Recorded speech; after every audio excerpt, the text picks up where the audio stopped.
আজকে মজার খাবার রান্না করলাম। মজা এবং সিম্পল খাবার একদমই। এই যে দেখো বেগুন ভাজা করে রাখলাম, সাথে আরেকটা মজার খাবার রান্না করব, যেটা আমার অনেক পছন্দের খাবার।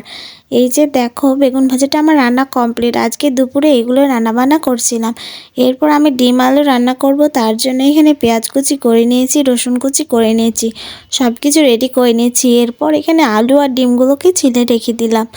আলু আর ডিমগুলো সুন্দর করে এখানে ম্যাশ করে রেখে দিচ্ছি। তারপরে এখানে ডিমগুলো একটা একটা করে ভেজে নিলাম। এটা সিম্পল খাবার হতে পারে, কিন্তু খেতে কিন্তু খুব ভালো লাগে।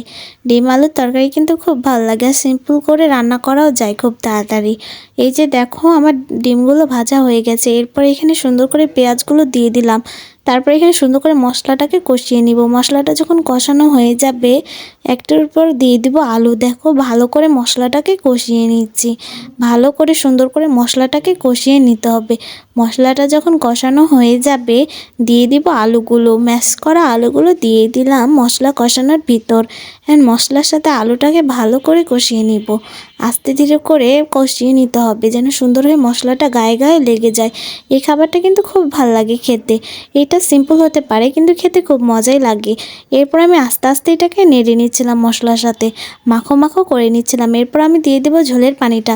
ঝোলের পানিটা দিয়ে দিব সুন্দর করে, যেন একটু গাঢ় হয়ে যায়। এখানে দিয়ে দিলাম। এটা একটু রান্না হতে থাক, রান্না হয়ে যাবে। তারপরে এটা যখন গাঢ় হয়ে যাবে, তখন দিয়ে দেবো ডিমগুলো। একটা একটা করে এখানে আমি ডিমগুলো দিয়ে দিচ্ছি। দেখো আমি আজকে একদম অল্প পরিমাণেরই খাবার রান্না করছিলাম। আজকে দুপুরে আমি এগুলোই রান্না করছিলাম, একদম সিম্পল। আর সাথে বেগুন ভাজা, খেতে কিন্তু খুবই মজা লাগবে। আর এই ডিম রান্নাটাও কিন্তু আমার হয়ে গেল। দেখো সুন্দর করে। এরপর এখানে জিরা ফাঁকিগুলো দিয়ে দিব। সুন্দর করে জিরা গুঁড়োটা দিয়ে দিলাম। দেখো যেন একটু ফ্লেভারটা একটু সুন্দর হয়, তার জন্য এখানে জিরা গুঁড়োটা দিয়ে দিলাম। জিরা গুঁড়োটা দিয়ে এখন সুন্দর করে এটাকে আর একটু রান্না করে নিব। এখানে আমার রান্নাগুলো করা কমপ্লিট। রান্না করা কমপ্লিট হয়ে গেছে আমার এখানে, তাই টেবিলে সুন্দর করে গুছিয়ে রেখে দিলাম। আজকে আমি এগুলোই রান্নাবান্না করেছিলাম। তোমরা কে কী রান্না করেছিলে অবশ্যই কমেন্ট করে জানাবা কিন্তু।